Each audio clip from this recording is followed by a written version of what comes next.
Mastering prospecting. That's the thing that's changed my business from being worried about my next deal to opening up lots of escrows and helping grow a team.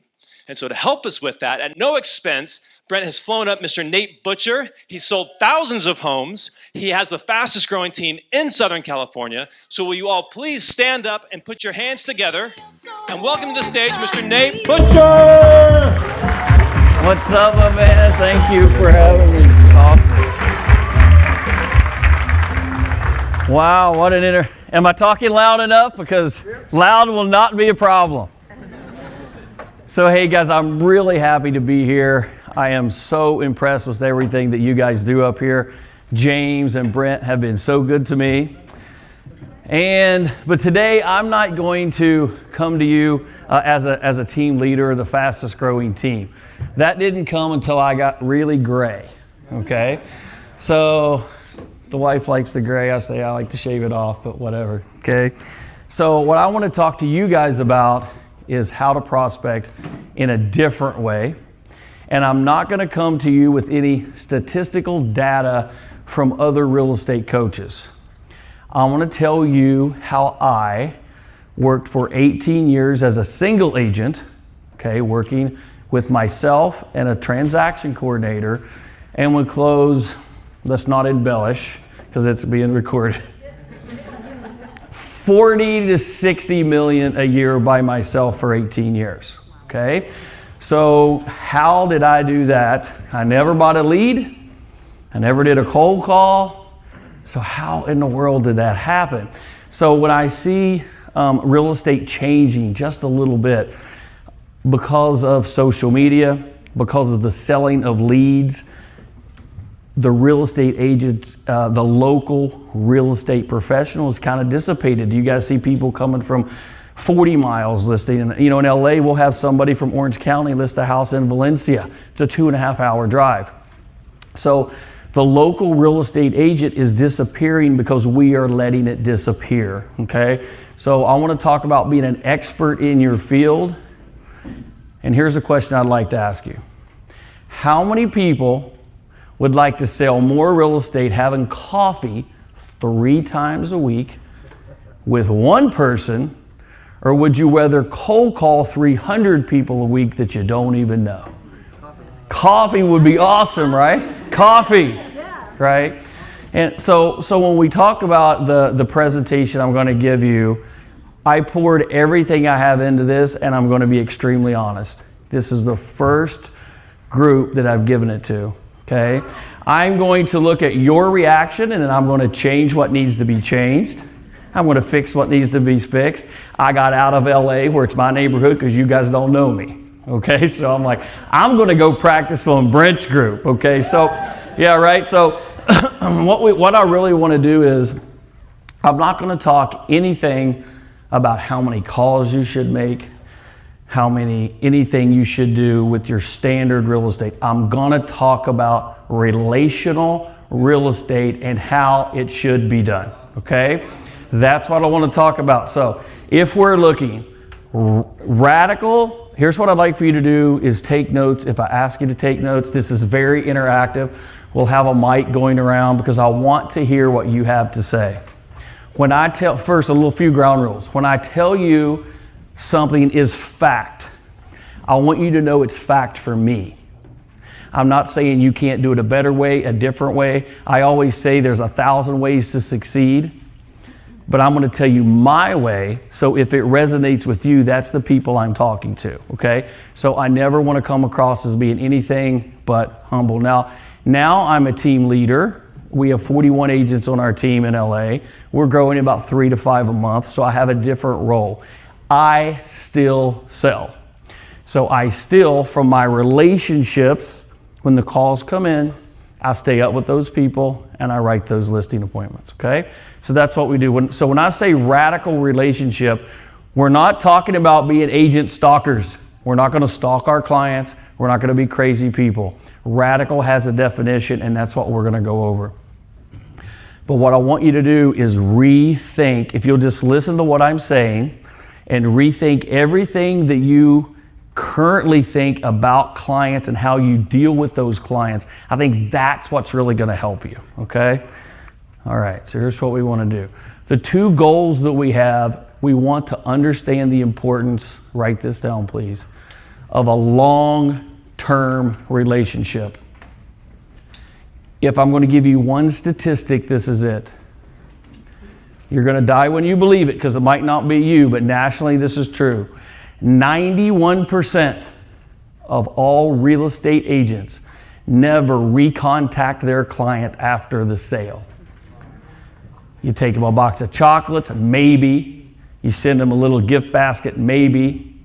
Or you even mail it to them, really? That's what we have turned into because we've turned into an impersonal society. We got to bring it back, and that's where your business is going to be made, and you're going to make more money doing it because what's tried and true works. Okay, now here's another thing. No matter what anybody believes, I'm going to try my best not to preach to anyone. Okay, but everything I want to tell you is a biblical principle. Whether you believe it or not, it works. Okay, so you need to think of these things in the terms of human nature and why that they work with human connection. We're going to understand the importance of the long-lasting and the practical application of doing that, okay? Now, I know this is a little long, but I want to actually read one slide, and then I'll be off, okay? But I want you to know what I mean by the definition of a radical relationship. I call it radical because it's almost unheard of anymore. The radical relationship that I'm talking about in real estate involves recognizing the importance of going beyond the transaction. I want you to think about having deep connections with your clients. But in the same sense, we are going to put our clients in boxes because I'm not asking you to have intimate relationships with your clients in any way. That's going to be a bad thing, okay? I'm not asking them for all of them to be your besties. I even think they shouldn't be your besties. I don't think all of them should come to your house for dinner, except for your Christmas party or your Easter party or your spring party or one party, okay? We want to depart from the conventional approach, the relationships in the real estate industry, meaning it's transactional. Here's what I want you to think. When you have a client, you want that client to see you as their accountant, as their lawyer, as their real estate professional. You want to deal with people that are not even thinking about selling real estate. Take the transaction completely out. If anybody here says, I don't want to go see this person because they don't have any money because it's a waste of time, you are incorrect. There's not one human that's a waste of time, and I don't say that as soft or philosophical because I am not that. What I'm saying is everybody's going to purchase real estate or know somebody who's going to purchase real estate. Their mother's going to purchase real estate. Where's the lady in the red coat that I said is the genius in here? Okay, stand up for a minute. Okay. Now, how long have you been selling real estate? 1 year. 1 year. Do you know why she is a genius? And I just met her 2 minutes ago. Ma'am, that's sitting beside her, can you please stand up? How many years have you been selling real estate? 45. Yeah, that's why she's a genius, because she's set by experience. You can have a seat. Thank you very much. So we have two geniuses in the room already. I just met them, so I already know if I want to have a relationship with a genius, I'm going to go talk to you after this, because you were smart enough to sit with a person with 45 years, okay? So when we're talking about the relationships, what we want to do, we want to identify the relationships with our clients. And let me tell you what, when he spoke of who thought about getting out, it's a great question. They say a lot of us are leaving. But if you have relationships where people depend on you, no matter what the market looks like, no matter what's happening out there, you won't ever get out of real estate. Because those people need you when they're underwater on their house. They need you when they've made $1 million on their house. They need you as a person. And you want to talk about a fulfilling career? Don't look at yourself as a transactional person. Look at yourself as you're assisting that client, because people can feel your energy. Brent has been a friend of mine for 5 or 6 years, him and James. They have done absolutely nothing but help me for no reason whatsoever. Never one time have they asked me for anything. Brent called me and said, this is why I'm here, by the way. I'm not Bill Pipes. I pay Bill Pipes to come in and fly into my team in LA. He comes 4 times a quarter, plus I pay him to train my team, okay? Brent calls me and says, I didn't book a good speaker. Can you do it? I said, okay, I guess I'll do it, right? He didn't quite say it that way. You know, Brent, Nate, you're the best, and it's going to be on fire, and we all love Brent, right? But here's my point. So it didn't matter what I had planned. I just said yes. Why? Because there's no one more selfless than James and Brent, okay? There's no one more selfless, okay? So, and look how successful they have been because of their selflessness, okay? So that's the way you want to be seen by your client, okay? That's the way you want to go. So let's go through what the word radical means before we get into this, okay? Relevant. I want you to start thinking, we're going to put your clients in boxes, because I don't think that you need to have extremely close relationships with all these people.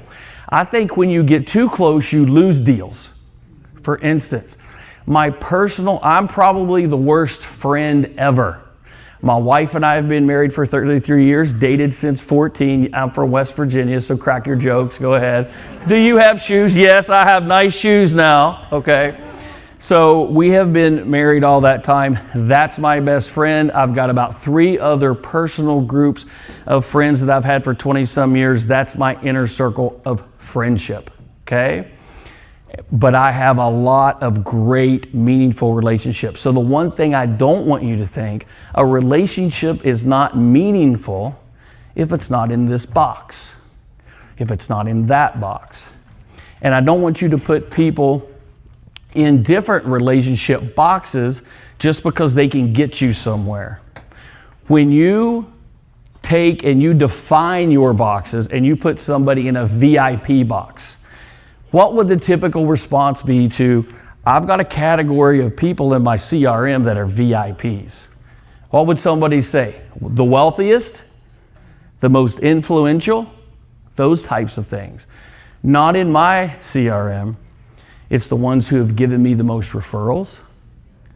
It's the ones who I've connected with on a different level. Those are my VIPs. When I tag somebody in my CRM as a VIP, it's someone who I can call. And they're like, hey, Nate, how are you doing? There's nothing worse than calling, ringing 4 times, and then going to voicemail. That means they looked at the phone, I don't want to talk to Nate, and I stuck him to voicemail. Or I want to hear what he has to say, and then I'll answer his question. What you want to try to do is get the person to always want to pick up your call. There's a gentleman named Rod Gordy. He's like the top fidelity title person there, and he's been a Brent to me, right? When that man calls, he's so close to me in a business relationship. I do not go out with his family. I don't go to events with him. But for a business relationship, he's so close. Anytime he calls, I want, because he's relevant. He has something for me, and he's been good to me. So the first thing you want to know is the relationship that you are creating with your client relevant? Are you going to do business with this person? Remember, we're still trying to make money. We're still trying to keep our heads above water. I'm not talking about making everybody your bestie, as they call it, or your best friend, okay? Is the relationship relevant? Number 2, authentic. Is the relationship authentic, and how authentic are you? So I'm going to talk a little bit more about my background later. If you'll notice, I haven't told you anything about myself yet, because we're not there yet, okay? So what I want you to know, when you hear what I'm telling you, it's going to be extremely authentic. I am an open book. I have nothing to hide. I have no secrets. If somebody found one, I would just admit it and apologize. That's who I am, okay? So what I want to tell you, when you are an authentic person with your client, do not try to fake who you are. Because There's somebody who thinks you, man, what's your name? Amber. Amber. Listen, you don't need all people. You only need your people, okay? Ma'am, sitting beside you writing all those notes. You're just killing it. I'm loving it. You're making me feel great. Or you're writing love. I don't know what you're doing over there, okay? What's your name? Sarah. Sarah. Your people might not be Amber's people, but you don't need Amber's people. You only need your people. And I'll tell you how many people you need to make a good living. Let's use $250,000 as a really great living in California. I like making $1 million, $2 million, more millions, Brent's whatever millions.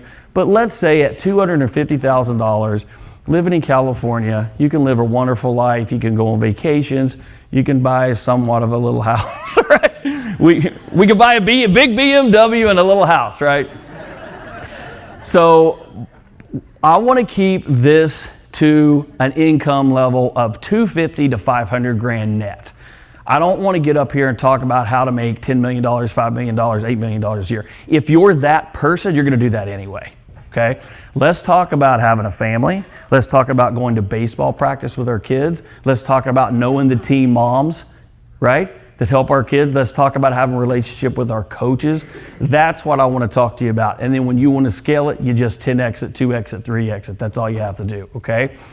As long as you're authentic, you'll attract your people. And people who are not attracted to you, so here's what I did. If you went, I'll show you a little thing. If you go to my Instagram, which is The Nate Butcher Group, and you look at it, and you go to my videos, you will scroll down about 2 months ago, and you will see a year worth of what I believe as a leader, what I believe. I shoot the video at 3:45 in the morning because I have to be in the gym by 4. I get up at 3:45, I shoot my video, I get ready, I hit the gym, and I would get 200 to 300 views, and I was so proud of those videos. But I'm like, you know what? I don't think my clients are responding to these videos. They don't love them near as much as I do. But they're very authentic and they mean a lot, okay? So I said, I want to change my video style. I'm going to start reviewing articles that I see in the paper. I'm just going to Google the next article and I'm going to put the green screen behind me and I'm going to shoot the video. So my views went from 300 to 30,000, okay? With only 1,100 followers, because I don't try to buy followers, and if people do that, that's ridiculous. It's how many people look. So I go, okay, as a business decision, what am I going to do? Well, I loved my little leadership videos, but nobody else did, so I had to pivot. But there was nothing wrong with what I did. It was still authentic. I shot them for 2 weeks over Christmas break. When I walked in, my team meeting, 40 people out there, I just walked in. I go, hey, what did you guys think? Oh, we had such awful. It's obnoxious. If you played one right now, you'll see. We hate it. Well, I fought back. I said, no, look at the views. It's going to work, blah, blah, blah, blah, blah, blah. Within an hour, I convinced them it was the greatest thing in the world, and they're shooting green screen videos. But the reason why I was able to do that is because I was authentic enough to listen to their feedback, say, here's why I think it's good and why I changed. So the people who would not like me or not use me, the clients that I lost because Nate just got loud, I love it. I want to get loud. I'll let them go. But I'm still being me. Does that make any sense? Be authentic. I don't need all people, just my people. Define. The next thing we're going to do with this radical relationship, we're going to define what it is for each individual client. You will have some clients that will end up being your best friends, but let me warn you, if you get too close to your clients, you'll lose business. So here's what I encourage you to do. You have a group of friends. If a client ends up being a very good friend, meaning you're at their house for barbecues, you're hanging out in the same group weekly, you're talking all the time, those type of relationships, I call them frenemies. They want you to do great as long as you're not doing greater than they are. Okay? So here's what I have done. I have kept my small group, most of them never given me referrals. They were in my Bible study. I've known them for 20 years, and that's kind of my core group of friends. There's 4 or 5 groups of us that see each other all the time. But I have 5,000 acquaintances in all kind of different relationship boxes. And you know what? Brent and I have never went to dinner, just him and I and his wife and my wife, and hang out, or James. But I have an amazing relationship with Brent and James, because I could call James and I could say, I need this, and he goes, when do you need me to get there? Okay? Is that relationship bad because we don't have a close, tight friend relationship? It's not bad. That's a good relationship. I'm here to help him. He's here to help me. They're honest. They're giving. They're caring. Does that make sense? Those are the types of people, but does that make sense that you guys want to go? So you want to define the relationship with each client that you have. The relationship that you have, let's go to the next one, it has to be irreplaceable, meaning long-lasting, forever. You have to look at yourself when you meet somebody and you take them to coffee, and you do that 3 times a week, times 50 weeks is 150, 3 times 5, then you have 150 relationships that you follow up with in 1 year for life. Okay, you know their kids, you have them on Facebook, you have them on Instagram, you know if they like to fish, you know if they like to ski. That's what you want to do. When you have that relationship, one more statistic, if they're not in your database, if they're not in your CRM, they don't exist. If you have all of your people in your phone and not in your CRM that's retargeting them every month with your real estate stuff and letting them know you're still selling real estate, that relationship doesn't exist. For every person that you follow up with monthly, either through all of your different ways of doing it, that's not what the class is about, you'll close 10% of your database every month. I have 600, I've sold about 3,000 homes now.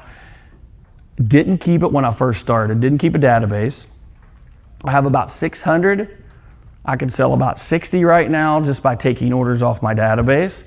I typically now go list about 30 of those and let the buyers, I do the soft handoff because I don't have time to do the buying end, okay? 10% of that database. So what you really are, you're relationship builders and data collectors. Forget selling houses.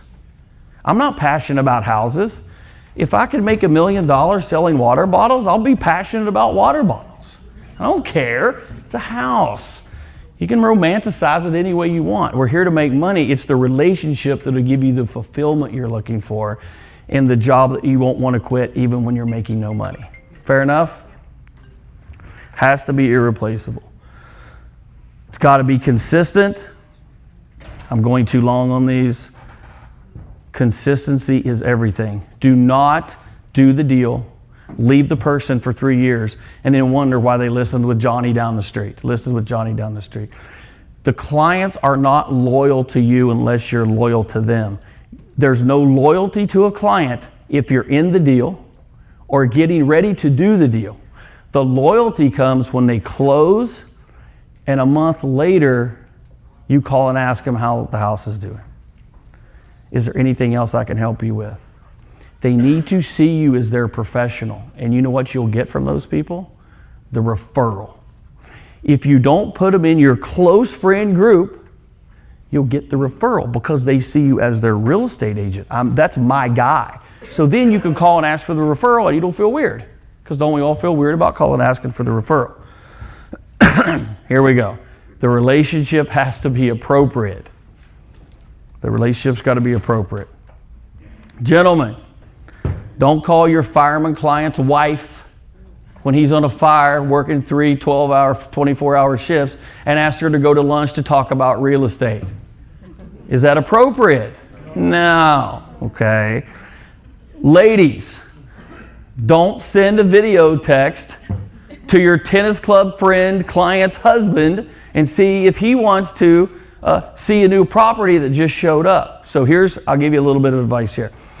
Video text, everything you should be doing is on video. If you don't like video, you have to do video. Just like it, okay? Because remember, you don't need all people, you just need your people. I've got a lady that's just crushing it since she came to work with me that was really struggling. She started doing these little quirky, funny videos. She goes, I don't really know much about home loans, but I'm a great mom. And look at all the cool crafts I could do, but I know how to sell real estate. Her business is exploding because she didn't try to be somebody she's not, okay? So just be who you are, but you want to be the professional. And I will tell you this, I am a suit and tie guy. I'm just now getting out of the, hey Nate, the suit and tie thing is kind of really getting old, okay? So I'll dress it down a little bit, but there's certain clients, like I know, when I go meet my 75-year-old multi-millionaire selling his 40, I go suit, I go Armani'd up, okay? I mean, pow, pow, cufflinks, whoo, looking good, okay? Never wear tennies, no way. They got to be like leather, tied up in the front. I got to be 75. So you need to mirror your client. But that is an appropriate real, because if I was to show up like this with him and we weren't going to a ball game or something, he would look at me like it's disrespectful, okay? So, but make sure the relationship is appropriate. That's really a big thing, okay? And then we talked about lasting. I've mentioned long lasting. You got to look at it for the long term. What is radical relationship prospecting? Because you're like, well, you mean I don't have to do 300 phone calls? Nope. Nope, you don't. Nope, you don't. I didn't do it. Sold 60, 80, 100, 1 year, 128 homes, $1 million price point in LA. Don't have to do it. Bill's going to tell you different next week. Remember, he's my coach, but I'm telling you what I did. When Bill comes next week, said, Nate said I didn't have to call. I didn't have to do all that. I just had to take people to coffee 3 times a week. Bill's going to be like, okay. So building the long-term business relationship, you lead all lead sources, okay?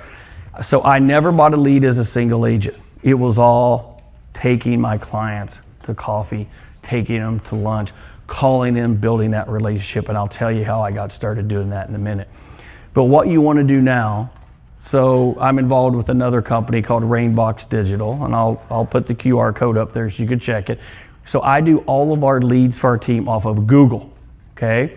We run everything off of Google. You could get it through Zillow Flex, you could get it through all these different people. There's a million different lead sources that they'll tell you is the best.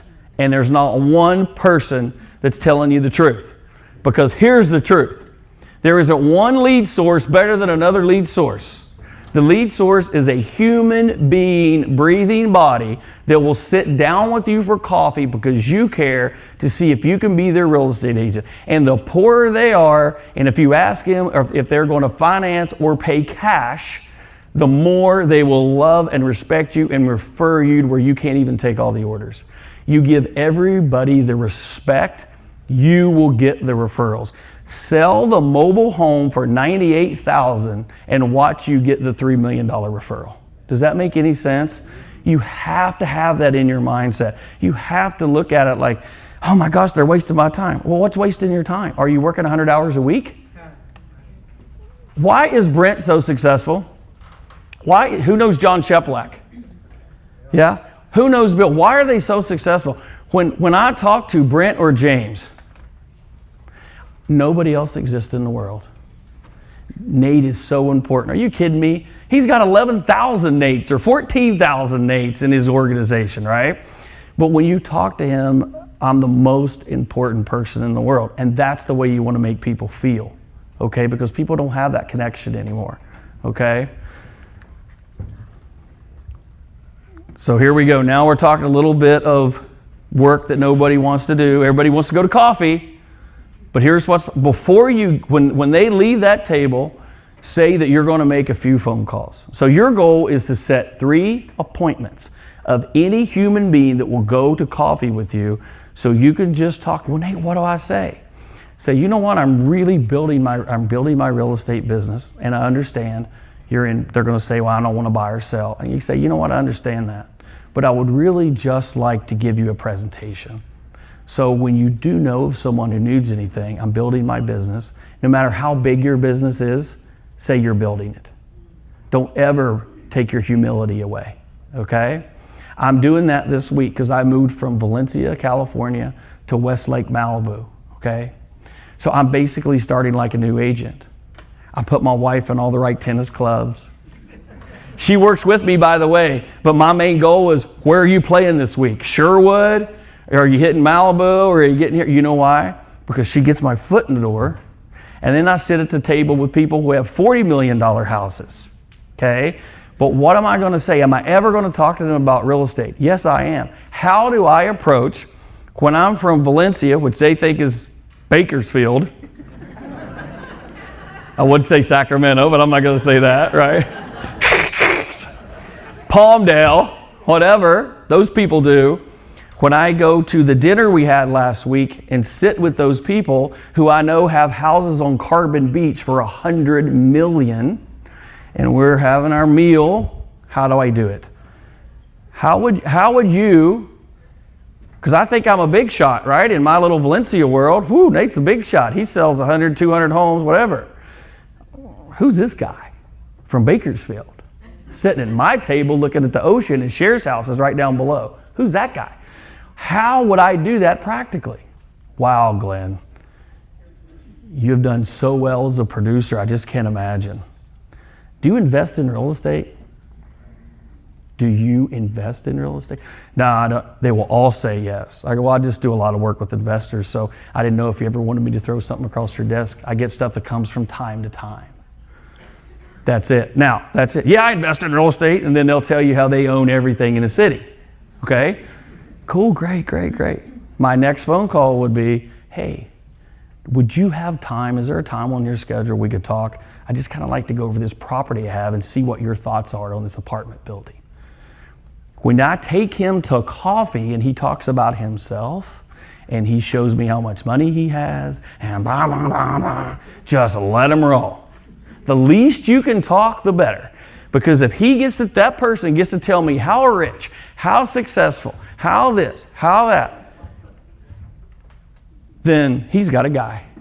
He might just have a new guy because he's probably got 2 or 3 guys.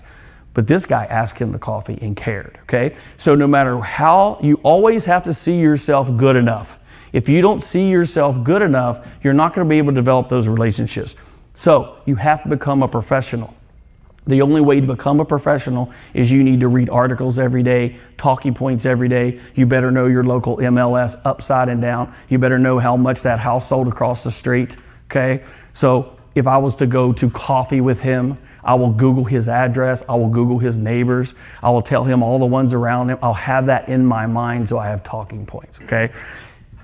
When he leaves, I'll say, I'm going to sit here for a few more minutes because I've got to make a couple calls. Then I will put him in my CRM.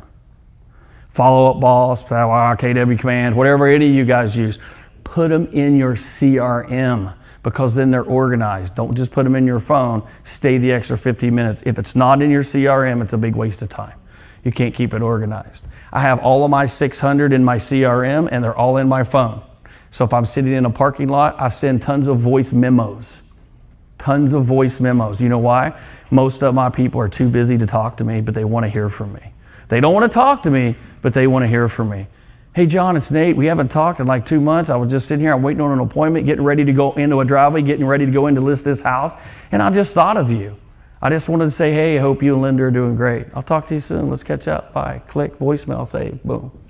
So then everybody I have on my phone, I know my last conversation. You can knock out 5 or 6 of those. Bang, bang, bang, bang, bang. You just made 5 contacts, okay? Put them in your CRM. Where do we find the lead sources? Guys, come on. You can have your other 11 speakers sell you their lead sources, okay? I'll sell you mine at the end if you want to look it up, okay? But what I'm telling you is if it's a person that you cold called and you cared enough to take that person, now you turned it into a relationship. An average person will transact 5 times within a year. If they have 5 friends, then that's 25 people. 25 times, let's just say a $10,000 commission is how much? Let's say you net 10 grand in this market or 12 or 14,000, $250 per person. What if you had 300 people in your database, 300 relationships times 10% is 30, 300 grand a year just by going to coffee. Does that make any sense about working smarter than harder? It sure beats putting this thing on and dialing for dollars and then getting rid of the person. Keep that person for life, okay? So that's where you find all of your relationships. How do we practically build these radical relationships with lead sources we don't know? Nate, I don't know 300 people. You got to get to know 300 people. Okay. So I'll share take 1 minute. I'll share a little story with you. So I grew up in West Virginia. My dad was a pastor. Is anybody else here a preacher's kid, a PK? Back there, you're a PK? How easy is it to be a PK? No, it ain't easy. And in a little town, there were 3,000 people in our county. So my dad is like Joe Osteen. He's like famous. That's the pastor. Car can't be too expensive. Got to make sure the house is in order. Don't want so-and-so to talk. They don't make much money, right? So when I graduated high school, I started college, went for a semester, and I was like, I dated my wife since 14. She was going to college, so we were both still together. And I'm like, I'm out of here. This is what a rational 19-year-old does. I'm joining the military. So I said, okay, who's the toughest? Who's the biggest? The Marine Corps is the toughest. So I walk down, Marine Corps, big poster, tough guy, camouflage. Marine, I'm doing that. And I look over there, what's that office? The Navy? Oh, those guys look tough. What are they called? SEALs, Navy SEALs? Well, that looks tougher than that poster. I'm going to go over here. I want to join the Navy. I'm out of here. When can I leave? What do you want to do? I want to be one of those guys. I want to be a Navy SEAL. Didn't even know how to swim. Now, could I jump off a rock in the river and make it to the other side in West Virginia? Yeah, I could do that. But I couldn't swim 5 miles with a pack. I wasn't a water polo player. I didn't know there was a USC at UCLA, a college, a friggin' parent who told you to do anything but wrestle and play football. So I joined the Navy. Go home and I tell my wife, I'm going to go be a Navy SEAL. Well, when are you leaving? 3 days. How'd that go over? Went to boot camp. I showed up to boot camp. Who here has been in the Navy? Been in the Navy? I showed up to boot camp not knowing what dungarees were. I thought you wore camouflage like the SEALs were on the commission. So I get to boot camp and I'm like, I ain't wearing that. I want to be one of those guys. Well, here's what you have to do. Well, I find out it's a 10-month process to become qualified to be a Navy SEAL. Long story short, I said, okay. So I qualified. I learned how to swim. I killed myself.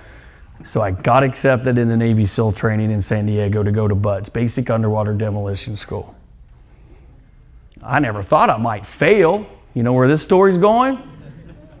You got to be authentic. If I'm too proud to tell you I failed, then I'll never be successful. Okay? So I go, and I was actually doing very well. So I go back to my wife and I go, I'm going, I'm out of here. Well, what are we doing? She goes, well, can I come with you? I go, well, she goes, we could just live together. I can't live together. I'll burn into hell. My dad's a Southern Baptist minister, right? We can't live together. 1990, whatever. I can't do that. Well, I guess we get married. Okay, let's do that. So we went to the church. My dad married us. We walked to the bottom of the basement, had a potluck with the ladies with the meatballs and you guys ever do that? Got the meatballs and the watermelons all cut with the little jagged, Southern stuff, right? Amy and I get in a U-Haul, and to this day, my parents let me and Amy drive across country with $500 in our pocket. I'm like, what are you guys thinking? Anyway, we took cross country in a U-Haul, made it to San Diego, started Navy SEAL training. Doing just great, going to be the baddest guy in the world. Went on a little run, fell, messed up my knee. Laying there in the sand, some lieutenant tries to pick me up. They go, leave him, he's done. And they ran off. Worst, most empty feeling in the world, okay? So they got better, I got back. They go, Nate, you've been doing good. We're going to keep you for 2 months. We're going to let you rehab. We're going to let you go back into training. Because I said, I will not ring that bell. You guys all seen the documentaries? I go, I will not ring the bell. Give me a dishonorable discharge, okay? No, we want you to come back. So they sent me for 2 years. I trained nothing to go back. I went back to go to Navy SEAL training again. And then I looked at my check and I was getting $11,000 a year. And the LAPD was paying $58,000, okay? So I said, you know what? I think I'm going to go this route, okay? It was one of the only things in my life that I really tried to do that I didn't make. So I could do two things. I can say, well, I got hurt. I would have made it. I got hurt. No, I flunked. I didn't make it. I failed because when I went to the regular Navy, I was just a buds flunky. Oh, you're one of those guys. Brutal. But here's what it taught me. I will never give up on anything, and I'll try as hard as I can, and I'm not going to let a failure define me for who I am. Probably the best thing that ever happened, because the good Lord didn't mean for me to go be a full-time military man. I would have probably never got out if I got that job, okay? So I went to work for the police department, went to work for LAPD, because 24, I went to school using the GI Bill, getting my degree. What did guys do back then? LAPD was hiring like crazy. Worked for 4 years on the police department. And I was like working 2 jobs, trying to make narcotic arrests so I could go to court and testify to get overtime. I mean, it was crazy. Trying to make money. I'm a businessman at heart, right? So walking around Cedars-Sinai Hospital for $15 an hour, off duty, sleeping in the gurney, just crazy, terrible. So this retired motorcycle cop said, you should get a real estate license, come work for me. I said, okay, I'll do that. So I got it, got the real estate license, walked into roll call. Now here's another thing. Walked into roll call. So roll call looks like this, but in the 90s, it was a bunch of mostly men. There were some ladies, and they were tougher than the guys, okay? In the 90s, in LA, walking in roll call, and it is a hard crowd. They're brutal. No kind of love or watching what you're saying, not in those days. We're talking that right after Rodney King, we're talking all that craziness, right? Hey guys, I just got my real estate license.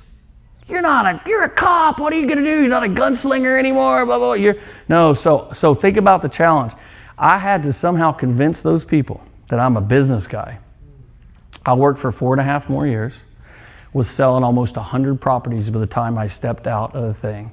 So I would farm every day. I would go to work every day. This is where the relationship come. We called it Code 7. I bought lunch all the time. I said, I'll buy if you hear about if I can tell you something about real estate. And I would tell them. So on the police department, by the end of my time, over the radio, all the 10,000 LAPD officers would hear, hey, is Real Estate Nate on? Because we can hear. Yeah, what's up? Meet me at Fig and Adams. That's where USC is, the 7-Eleven. We would go there and we'd sign all their escrow papers. We'd sign all their paperwork. I had a full operation running out of LAPD until they, full-blown operation, man.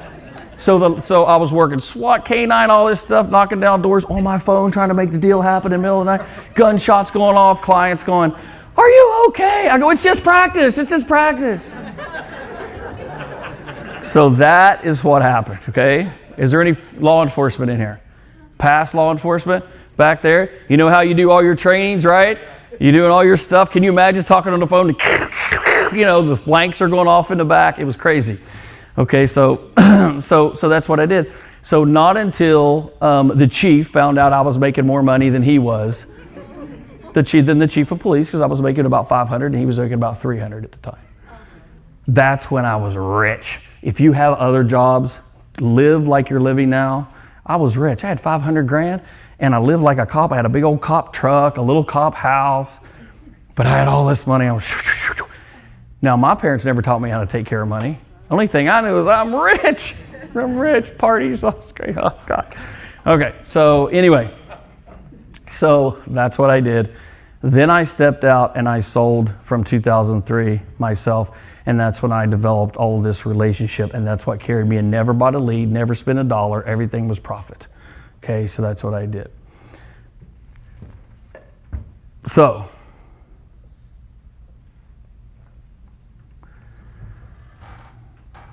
did anybody relate to anything that I said? Somebody who, yes sir, in the back. Can you please stand up, or you got a mic, or? It's coming, sorry about that, Drew. Or you can just scream it out. I actually related a lot to when you mentioned the Navy. My brother was in the Navy, and he constantly complains to me about how difficult it was to be in the, he actually complained a lot to me about how difficult it was to be in the training and stuff, like the basic boot camp. Yeah. And remember him actually complaining about the fact that he needed to completely change his outfit style in order to accommodate that. And like, he has to completely change his day-to-day clothing in order to actually get used to the way it felt on him. And that just instantly connects with my brain. Right. That's awesome, man. That's great. Has anybody here ever been married for 33 years? Did anybody here get married well, I was going to say 14, but I got married at 20, but dated her since 14, and that's that beautiful lady you're seeing right up there. That's when she graduated from the police academy, right? I know I haven't changed a bit. She's got a little bit older, not me, but right. So that's when she graduated from the police academy too. So that was at her graduation. You've been married for 30 some years, Miss in the back? 40 years. Okay. That's great. Has anybody here ever been on a game show? You've been on a game show and married 40 years? I used to live down in LA when I went to Biola University. So What game show were you on? Well, I was in the audience, not actually contestant. Okay. Well, I'm going to beat that. I'm a topper. So my mom always wanted to come to LA. I used to watch The Price is Right. I used to watch, The Real Price is Right. Bob Barker. Yeah? I used to watch Bob Barker with my grandma at 89 years old, and I knew every game because she lived right below me with the 3,000 people in our county. Okay? So I watched this thing. So my mom, when I came to LA, they go, we got to go to see Bob Barker. We got to go to see The Price is Right. I'm in my 20s, right? So we go to The Price is Right. I get there, they interview everybody, and I'd watch, and I love Bob Barker. They just a real quick little interview. Next thing I know, Nate Butcher, come on down. You're the next contestant on The Price is Right. I go, okay. So I'm sitting there. I'm like, I'm going to I got this nailed. I know every game. There was this numbskull sitting beside me, bidding $1 over me every single time. We went to commercial, and the seal came out. I looked at the guy, and I said, you do that again, brother, we got a problem. He was so nervous. The next thing that came up was a VCR.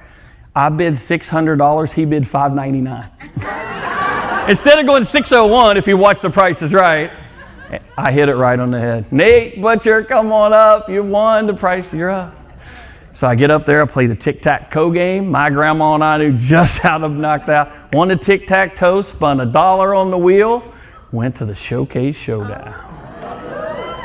With my remember the baggy jeans where they had the stuff at the bottom of my, yeah. So they start going over the first bunches of prizes. They have you have to bid on them, right? So they go over it, and it was 3 vacations. I'm like, well, I'll make $11,000 a year. They're going to give me these 3 big dude ranch vacation, a cruise.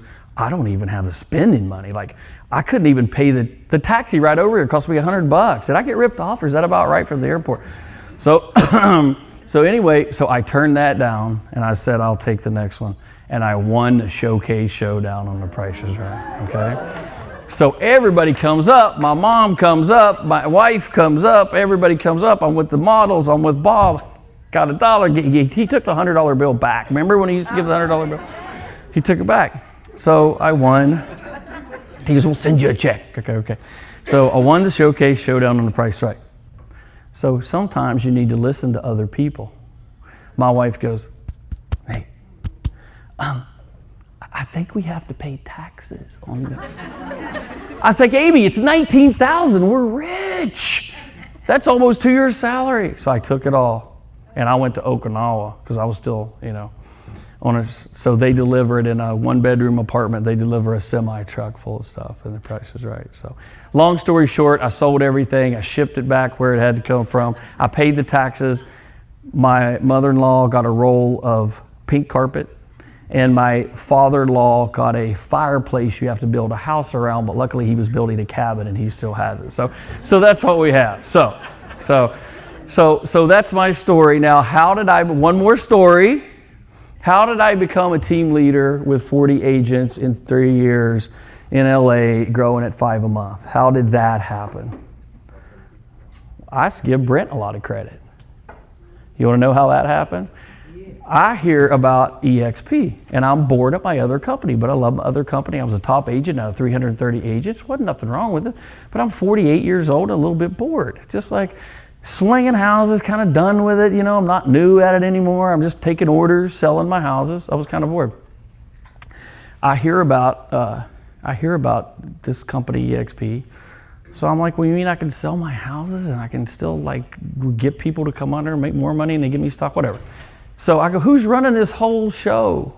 Who's the man if I'm going to move companies? I don't know, some guy called Brent. Guys, that was years ago, remember? Some guy. So I drove here the same day. Drove to Brent's office the same day and met Brent and James. Okay?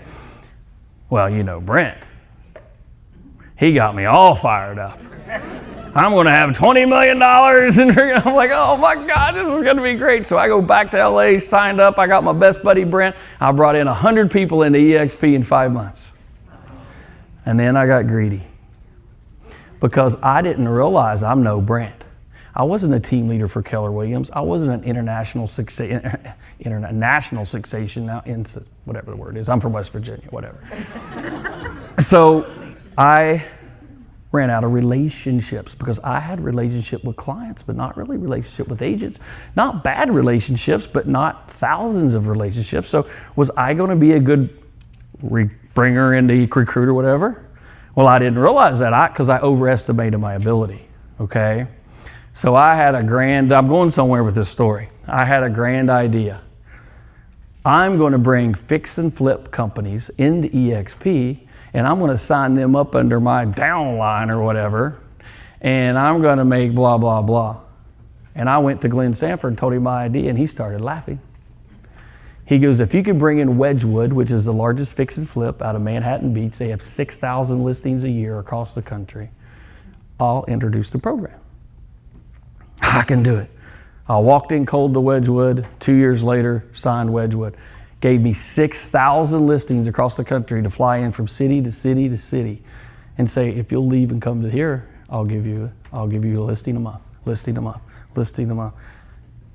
I'm like, Brent, I'm going to kick your tail. I'm going to eat your lunch. Brent's like, Nate, do not do it. It will not work. I did it anyway. Needless to say, it worked for 6 months and then fell apart. Okay. Now we still have the Express Offers program. We have all this stuff. I get a royalty, so it sort of worked. But but what I'm saying is that's how I met Brent. So what I had to do is I went from selling 60, 80, 100 homes to selling 30 in 2 years because I was going to be too big for my britches, right? Going to be a little too much, right? So then I came back and said, well, I've learned a lot. I've had some leadership skills. I've saw all these big teams across the country succeeding. So I'm going to hire the best coach in the country. And the relationships I'm telling you about is why this is my story, okay? So I find John Cheplack. He coaches Dan Beer, Kyle Whistle, Veronica Figueroa, Justin Haver, all the big, Tom knows him, Dave's is here, which is one of the biggest producers. I don't know if he's here, but, monsters, right? I said, I'm going to hire him. So I just said, I'm going to hire you. I don't care what you charge. I'm going to hire you. I'm not taking you. I don't start from scratch, Nate. 200 deals before you come onto my plate. I don't take you. I only coach blah, blah, blah. He refused for 2 months. So I just called Brent. I go, Brent, you need to make a phone call, dude. I need this guy to coach me. Brent makes one phone call. Hey, Nate, sorry about that. Let's get started. So it's been 3.5 years. But look what that relationship did. But look at the grace and humility that he gave me because I was going to do this. He told me not to ask for help, but he still helped me again, right? That's what you need to be to your clients, and that's my story. The reason I just told you 5 stories about my life is because I bet you every single one of you at some point could talk to me about your marriage just from this, okay? So think about a cup of coffee. You already know Nate's a believer. He's been married for a long time. He's had a couple of big failures. He crashed and burned with the Wedgwood deal. He crashed and burned in Buds. He sells real estate. He does this. He won the Price is Right. Okay. My hometown, by the way, it came out in the front page of the paper. My family was calling me saying, "You're famous out there. Everybody knows you in California." Because it's small. They don't get California as a country, right? Okay, so here's what, now we're going to go back to you guys. I've told you my life story, so could some of you connect with some of those things? So what you need to do when you're trying to connect with your clients, you need to have some talking points that you feel comfortable. Here's what I teach my agents that are on the team. When I do an open house, and I'll do open houses with them, I average about $14,000 per open house. So if I set 100 open houses, I would make X. If I set 10, I'll make 140. No matter how many open houses I sit, I will make $14,000. That's what it averages. Okay, now I don't do that much anymore, but I try to show them. So I want to give you guys a tip. Go to your photos, okay? And go to your albums. You need to have albums of the things you love at a moment's notice so you can connect. Because you're not just going to connect with your story. I'm not able to hear all of your stories because I'm the speaker today. But the story that's really important is you listening to their story. My story, your story. Stories are how you connect with people. So, if I have a guy someone who likes to fish, well, I can show him my fishing pictures. If I have someone who likes to ski, here's all of my family and my beautiful son skiing. If you have somebody that's been married for 30-some years, here's all my wife's and I's special moments. If you have my dog Murphy, my dog that's about ready to go, look at all of my dog and pet pictures. Look at my new. This is what I do at an open house. This is what I do. Here, come up for us. Yeah, come up for us. What am I doing? Getting up here? Yeah, come up here. Thank you for coming. It's so good to see you. Hi, other hand. Okay. Hi, I'm Nate. How are you? I'm good. I am so happy you came to see the house today. Do you mind me showing it to you? Sure. I want to take you a look around. My favorite part of this house is the pool. Do you want a pool for a house you're coming in? Maybe. It looks great. Is that all your families? Your families are watching the dog in the car? Yeah. So you're in kind of a hurry, but hang on. I got to show you one thing. What kind of dog do you have? I'm a Chihuahua. You have a Chihuahua? Oh my gosh. Well, my dog would eat your dog, but these are cute dogs. Okay. Look. This is my dog, Murphy. There's my son. Oh, he's Warren. He's 15. Oh, wow, that's cute. No. Here, seriously, check this one out. They're not. You can forget about them. We just brought this new puppy home. It's a sheepadoodle. It doesn't shed because I have allergies. Blah blah blah. What about you? This house has. Okay, thank you very much. Okay, here you go. Yeah. Okay, you can hold that and give it to somebody else. Okay. When I do open houses, that's what I do open houses. And at the end, I'm going to tell you everything that's killing your 2-minute relationships because that's how I get my deals. Pets, kids, sports, business, families. Be courteous of who the person is you're talking to. Understand that kind of thing, okay? That's the kind of thing you want to do. You're trying to connect. It's the connection. Connection through their stories. When you're at coffee, you're not really telling them all of your stories. You just want to have 5 good questions. Your 20-minute coffee conversation will go into an hour and a half, okay? As long as you put them first. Let them tell you your story. So I want to hear his story of sitting in the audience first. Then I'll tell him a little bit of my story, but I don't ever trump his story. Okay? Don't be a topper. Don't be a topper because they already think we're all rich. Why does everybody think real estate agents are rich? You know why? Because we all act like we're rich. We can't pay our mortgage, but we got an $800 car payment. We all act like we're rich. That's why we think we're rich. So a few of people are rich, but most of us aren't, okay? So what we have to do is we have to connect with the person on their level. You have to find something because, again, most people are okay with you doing well, okay, as long as you're not flaunting it and they know you authentically care, okay? So you got to connect. Now, when you connect through their story, the only thing you need to know, we've all heard this acronym, this is nothing new, FORD, right? Family, occupation, recreation, and dreams. If you see the conversation going anywhere other than positive, you shut it off, okay? Now, if they're telling you a deep issue they had or a problem or something that happened, you listen. You don't ever cut them off.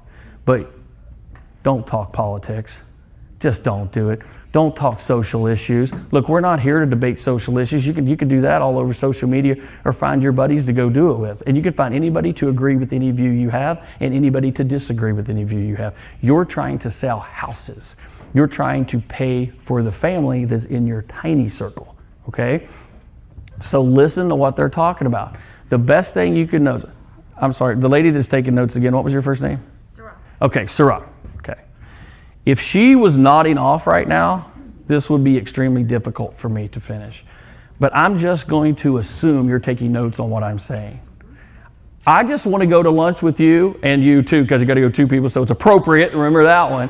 Just because like you think I'm pretty cool. She likes my information. She's writing notes. So what does that tell? I've noticed her 3 times writing so many notes, so I almost have a connection. So what's the person going to do when you're sitting with your notepad and you're just taking notes? Taking notes about the person. And what are you going to do when you leave? You're going to put it in your CRM. You're going to put it back in your CRM, okay?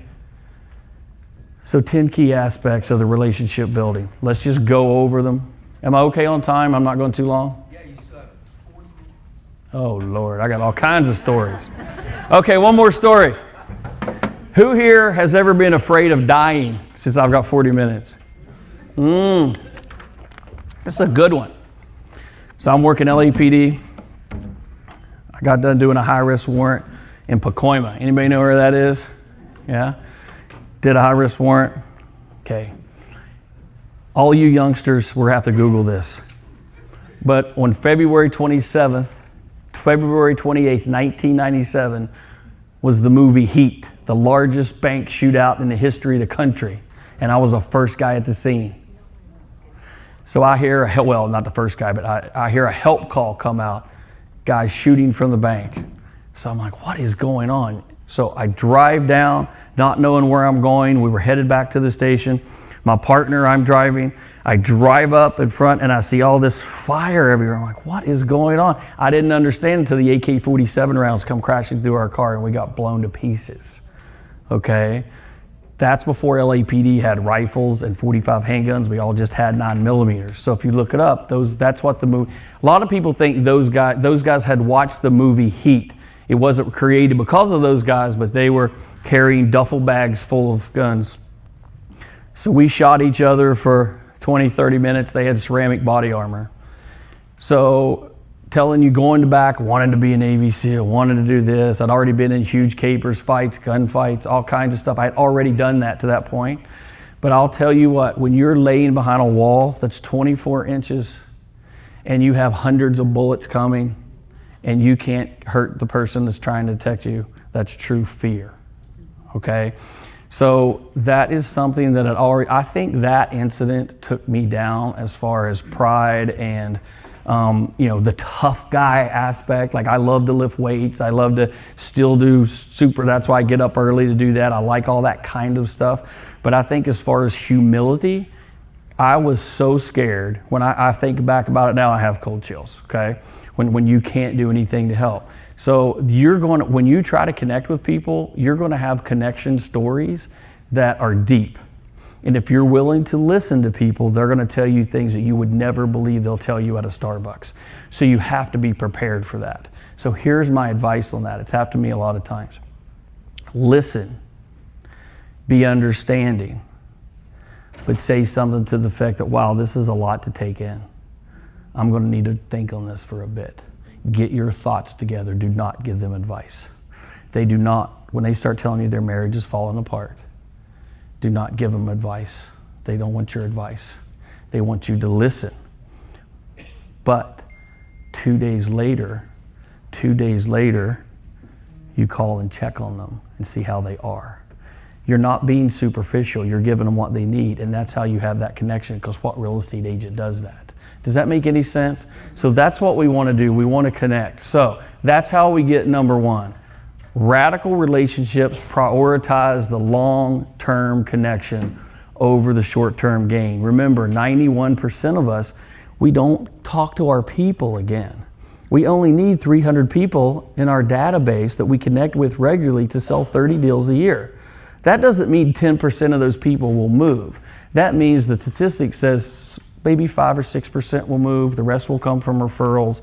The rest will come from this or that or taken base. That's all that you need. And you can use all these other lead resources through Google, through your home light, through OpCity.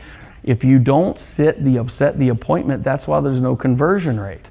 When you're running PPC leads, they're coming off of websites. The reason there's no conversion rate is they haven't seen your face. If you can get a lead coming in off of a pay-per-click lead that's looking on a website that doesn't know you, or a home light or anything, and you could say, you know what, I have something I really want to show you. Do you mind jumping on my Zoom? I have a live Zoom live with Nate.com. If I'm calling somebody on the phone, it's there. I said, can you just type this in your browser real quick? Are you on your computer? If they jump on a Zoom with you, you got them. That's it. They will not say no to you. They will call for you. You just captured that lead. That's how you do it. That's how you do it. If the next best thing you can do, if you can't get them on a Zoom, is you send them a video text, and none of you are going to do it. 2 of you maybe. Send them a video text. Send them a video text. Okay? So, hang on a second. I'm going to show you exactly how to do it, and if you will do this, you will be wealthy. This is it. She's going to hate me for this, so let's see. Hey AIM, it's Nate. Yes, I made it, and look at this room, and I have talked about you 3 or 4 times already, but I promise you it's all been good. I love you, babe. I'll see you when I get home. Now, I want to post that, and she's going to eat my, she's not going to like it. My point is, that's all you have to say. If you're saying that to a client, hey John, it's Nate. I just really wanted to let you know I appreciated you taking the time and talking to me today. I just wanted to put a name with a face because I know we haven't met. I'm here for you. Reach out, give me a call or text. I'll answer any of the questions from any of those properties you want to see on the website. I'm actually working on one. It's on Maple Street, but I didn't want to tell you about it yet because it hasn't quite come on the market, but I'm going to give you a call back in a week. I hope that's okay. I'll talk to you later. Bye. Bam, bam, bam, bam. Now, when you send it, erase it. Make sure you don't send John Jims and Jake's Jeffs and Sally Freds. I've done that a couple times. Then you get caught, okay? So those little quick video texts, that's how you connect with the person. So if you said, if you guys could just write this down, I promise I am going to put 300 people in the next 2 years in my database, and I'm going to have a face-to-face, whether it's at their house, at the ball game, at a coffee shop, and I'm going to ask them if I can be their real estate professional, and that's how they're going to see me. So when I call and ask for the referral, it's okay. You're all going to text Brent and say, this is the best presentation I ever heard, okay? Because it will work, I promise you, okay? I know it's a little bit theatrical, but that's what we do, and it's going to work, okay? You want the long, so how would you define a profitable long-term agent-client relationship? Does anybody else have a definition? Anybody want to, how would you, that's a question, how would you define a profitable long-term agent-client relationship? Anybody? Yes, sir. One that's collaborative and cooperative, where they want what you're giving and they're clicking with you and they like you and it works. Collaborative, cooperative, connective. That's what you just said. That's the 3 words that I heard you said. You could be right up here. Collaborative, cooperative, and connective. Without the connection, you can't collaborate or cooperate, okay? So let's do that. What are some of the steps that you could take to ensure the relationship stays profitable and lasts? You have to be consistent. You have to actually care. I can talk about this all day long, but if you don't actually care, if you're just like, look, there's clients that I have and I'm like, oh no, God, they're calling me again. And then you've got time vampires, I call them. Right? They suck your time. Let me tell you how to get rid of the time vampires, because you want to talk to them too. You want to set your alarm. So what I do if I'm going in to talk to a client and I know I'm going to get sucked into 3 hours and I've got 15 minutes, I'll set my alarm. So when my alarm goes off, it stops the conversation. I go, oh my gosh, that's my next appointment. I'm running behind, I'm 15 minutes late. It works every time and they never get upset. Okay? Still gave them 30 minutes or whatever. So there's things that you can do to mitigate those. But when you send people voice memos, that's a connection. You don't have to, but when you do, you need one face-to-face. Once you do one face-to-face, You don't need to do that all the time. Then you're a little weird. Don't be sending a video text every month. Then you're a creep, right? Send that stuff one time. Use your common sense. Then just stay connected. Make sure they're in your CRM so you're getting the proper marketing follow-up. They see all your posts. They see all the things that you do, okay? Genuine connection. You got to be transparent. Fostering the authentic and genuine relationship. Be transparent in all your stuff. What does it mean to be authentic and transparent? Does anybody have a definition of that from you, and what would that be? Anybody? Just to be honest and straightforward. Be honest and straightforward? To be kind and not have an agenda. Just appear like you really care and want to get to know that person. Yeah, it's exactly right. And the thing is, when you first start doing it, you might have to appear you care, and that's okay, what she said. But once you meet with the person, you're not made of stone. You're not Superman, Superwoman either. You'll connect with that person.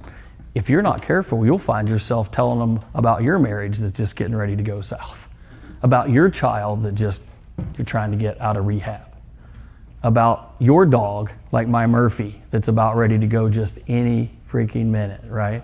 You think it's not going to bother you until they're 13 years old. You're like, I love that freaking dog, right? So those types of things, you'll find yourself doing it. So you want to be the professional, but you'll have those connections, and that's what's going to give your job meaning, and then you're not going to care as much about, oh, the market's good, so I'm going to get out and go do something else because it's a little bit slow, okay? Collaboration. Now this is a good one, okay? This is kind of a different subject, but it's so important.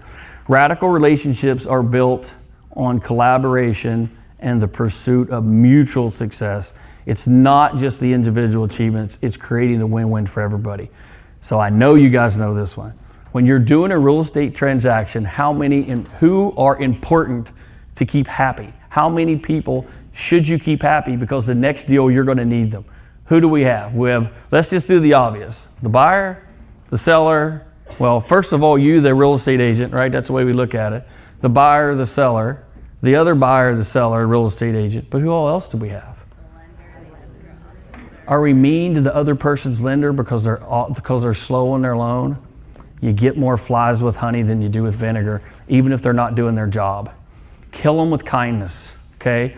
You can follow up. I'm not saying never be stern, but you need to think of every single party involved. You need to think of the grandmas and the grandpas. How many teenage daughters kill deals over size of the bedrooms? Nothing worse than a 17-year-old female coming to a showing.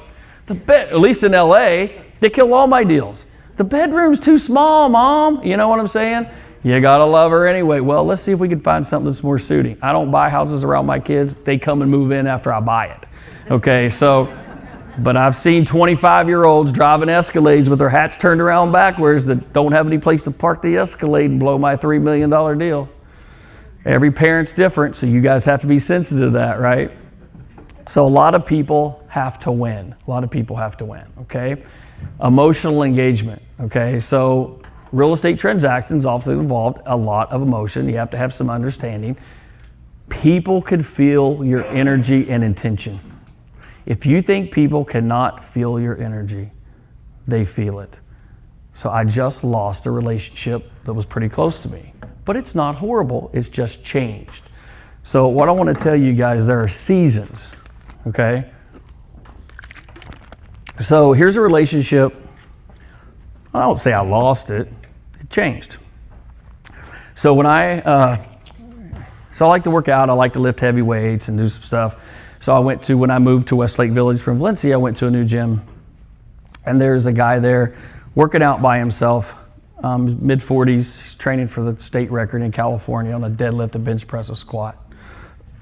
I've done some of that stuff before, but mostly I was just a gym bro, biceps and chest and, whatever. So he's a PhD. He was the chiropractor for The Biggest Loser. So he's a financial advisor. Now he's 46. He comes up to me a year and a half ago and goes, hey, you're pretty strong, but you really don't know what you're doing. He's very humble. Would you want to train with me? Because I think I could treat you. I think I could teach you a lot of stuff. And you can lift almost as much, not really, but enough to put my weights on the thing, so, right? I looked at that, that's $1,000 an hour, man. That's some serious training. So Got to be in here at 5 o'clock every morning, blah, blah, blah. So I did that for a year and a half. My wife gave me some other advice. She goes, don't pass him up or you lose your friend. Don't beat him on the lifts, Nate. He cares. He'll be your friend. Well, I said, well, whatever. I'm so far away. So within the last year and a half, I've caught up and about to beat on the lifts, and I could feel the energy coming out of our relationships. Okay, I'm not competing. I don't have any reason to do that. He's a little bit smaller than me. I'm making all kinds of excuses, but I can feel the energy being sucked out of the relationship. And so my wife, Amy's like, well, you're going to have to decide because you're going to lose your friend. I go, I take winning. Sorry, man. I take winning. I'm a winner. I'm not going to be a loser. I'm a winner. So, hey, I think I'm going to change gyms. I go over here, but maybe we can hook back up in a couple months. So I got the breakup, right? So I got dumped last week, okay? But then he came in the other gym because he still comes in there to hit the steam or whatever. And we're for, hey man, what's up?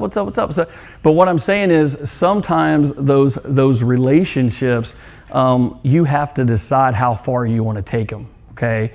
Cut off the relationship where they fall in love with you, because we've all had it happen. It happens when you're talking to a person, you have a relationship for 90 days, just cut that stuff off, get out of it. Cut it off if they ask you to do anything dishonest. Just cut it off.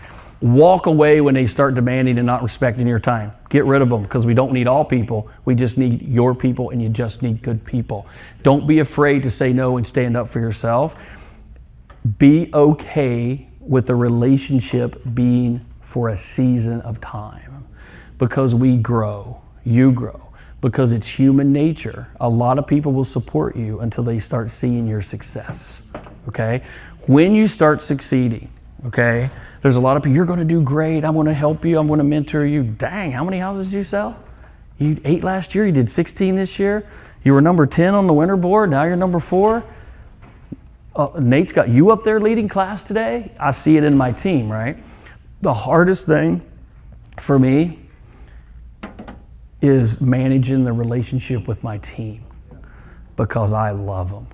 And I'm not kidding. I'll cry if I talk about it. So if you go to my grid, because I have everything on Instagram, I could tell you everything about Fanny and how Bryce, he's a youth pastor and he does work part-time. I absolutely love him. I got Tim that came in. He had been in human resources for 40 years, having a hard time for 6 months. I kept him in the game for a year and a half. He's going to do about 10 million this year. Okay. Olivia, everything that's going on in her life, all these people, all their stories, right? Blah, blah, blah, blah, Julie, this is great. I talked about 10 to 12 of them a day. I want them to know their leader is right there, but they don't suck my time. Fanny, my number 2, they suck her time, okay? That means they got a problem, they don't call Nate because he gets very upset. Did you talk to Fanny? If they didn't talk to Fanny, they don't come to me with a problem, okay? The problem never comes to me. I'm the cheerleader, I'm the encourager, I'm the one here to write your business plan. So I have the relationships defined. So if you're a team leader out there, or if you're thinking about building a team, my biggest challenge is not getting too close, okay? I want you to know I'm there to help you. I'll do anything I can to help you. But when I tell you what to do to fix it and you don't do it, I am not there for your complaints, okay? So I've really tried to make the boundaries. My team doesn't complain. To me, it gets handled way before me, but they're not complainers. They work really hard. Most of them are newer agents, okay, who are starting their career and are really doing good. Everybody's growing. Everybody does what I ask them, and they try really hard. So if you're a team leader thinking about starting a team or a team broker, for me, those relationships are the toughest, okay? I was never been one to go out with the boys. I just hung out with my wife and my kids, still do, okay? So those relationships aren't tough for me, but some of you guys like to go drinking and play golf and do all the cool stuff that guys do. So those relationships might be tougher, okay? So just watch your relationships and know it's okay to put them in a box. My relationship with my wife is different with my team, is different with my sons, but they're all equally important. Does that make sense? Okay.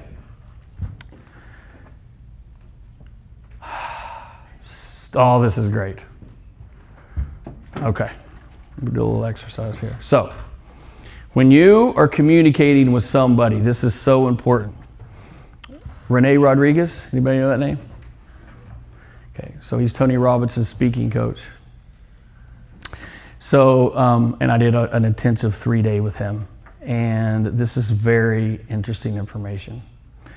If you take 100% of the information you're delivering to your client or to a speaker, only 7% is what you say. The words that are coming out of your mouth are only 7% of what they hear, because it's all about what they feel. 30, I messed it up. Only 7% is what they feel. 38% of it is a tone of your voice. Are you excited about what they're doing when you meet them at the open house? Was I excited to see you come in? Take the conversation away from the house and show them your puppy if it warrants it. That works, okay? Talk about their car. Oh my gosh, did you just buy the new car? The tone of your voice, if you're dry, if you're stale, listen, here's the thing. We can say, I don't want to overdo it. I don't want to be seen as too charismatic, okay? We all know everybody who's a great motivational speaker or a teacher has charisma. Tony Robbins runs up and down the room. Brent runs all over the place. Who is everybody drawn to? I'm not saying there are times you're not serious in what you're doing, but you can have passion and you've got to bring it out of yourself. And if everybody could bring the excitement in what they're doing out of themselves, if you have to sit in your car and go, dear God, I'm going to have 30 people through this open house. They're all going to say the same stupid things they say. They're going to do this, but you know what? I'm going to love every one of them. I'm going to get all their numbers. I'm going to be passionate, and I'm going to connect with 2 or 3 of them, and I'm going to make those my clients. If you can get yourself in that mindset, it'll work. Okay, 55% is your body language. Your body language, okay? Person comes into my open house and the lady's carrying 2 kids and she's trying to watch the house and she's by herself. I will sit down on the floor with those kids like this and I will babysit those kids while she looks through the house, okay? Do you know what it does when you tell a lady and you sit down and you take care of her kids while she can look at the house? That client's going to be yours for life because nobody will do that. Big guy, 6 feet tall, 240 pounds, sitting down playing with their kids, if it's appropriate. Okay? So your body language leads to another question. What about when you're talking to people on the phone? Use your body language. You're agreeing with that, right? Yeah. Use your body language when you're talking to people on the phone. Okay? So when you're calling somebody, if you have to stand up or whatever you have to do, talk to them on the phone, tell them you're so excited about the house they're seeing on your website. I see you're looking. I run Sierra Interactive. I'll show you guys where I get my stuff at the end. I run everything off of Sierra. Okay, so we get tagged and we can see if somebody's looking at a house.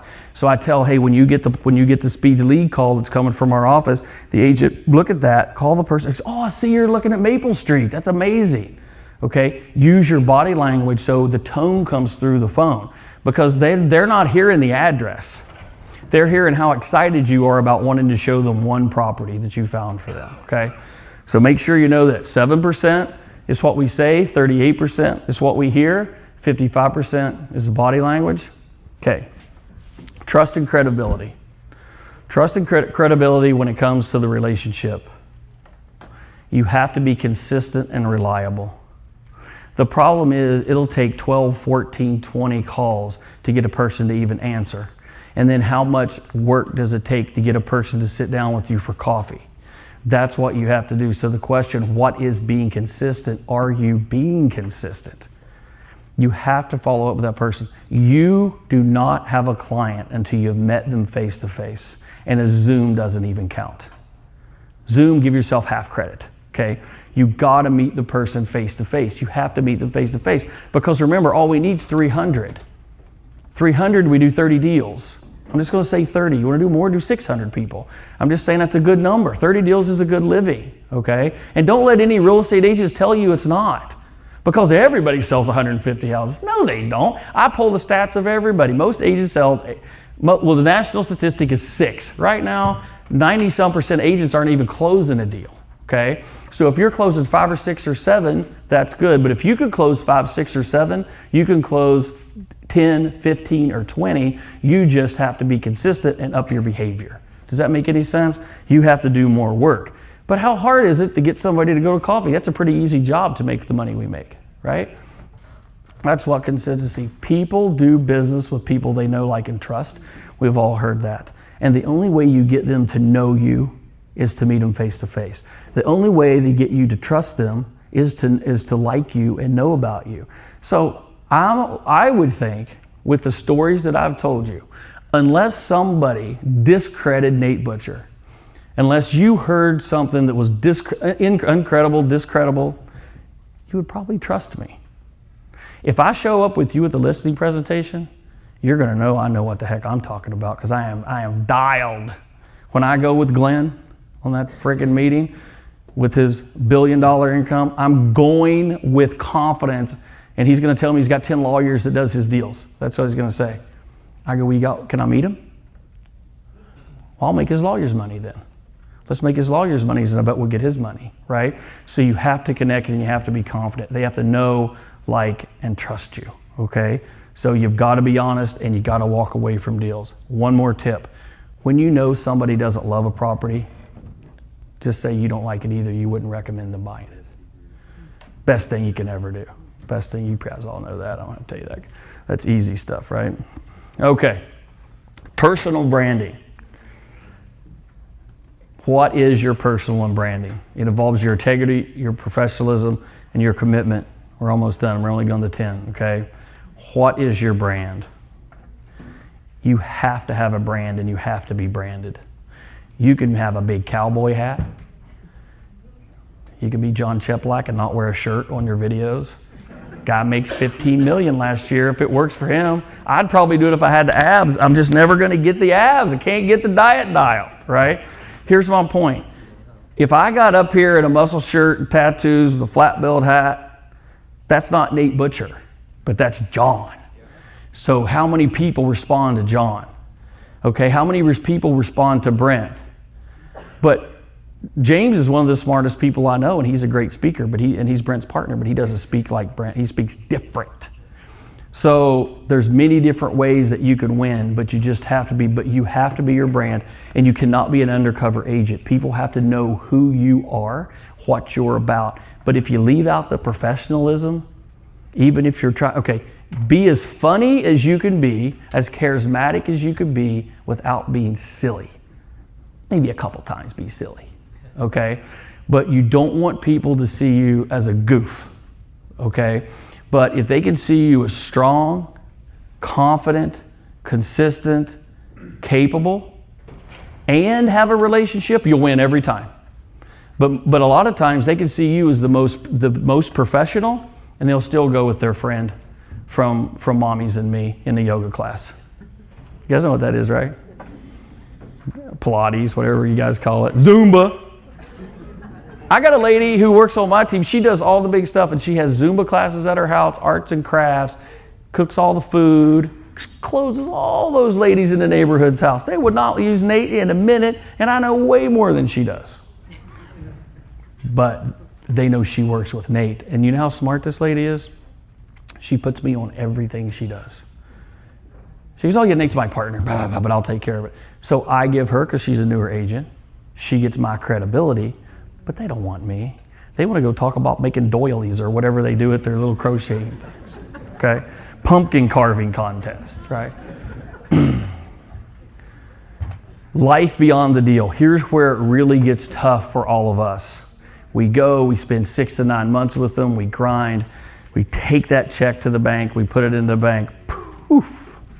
You don't have them in your CRM, you don't have any organization, you don't have notes of their kids' names, you don't put the years that it happened, you don't put any details because you can't remember the person's name, so you don't contact them again, okay? When you have a relationship like this, okay, you're their trusted advisor. That's why I say, like, I'm trying to move into a new market, just like a brand new agent. It's kind of exciting, right? So I'm moving into that market for my personal sales, because I'm like, well, if I could sell $1 million house, I could sell 10, 12, 15, 20. I only want to sell 7 or 8 anyway. 7 or 8 at 15 million doubles my profit margin. I don't have to do any more than selling a $300,000 house in Bakersfield, okay? So what I want to be is their trusted advisor, their second choice, their whatever. So make those meetings.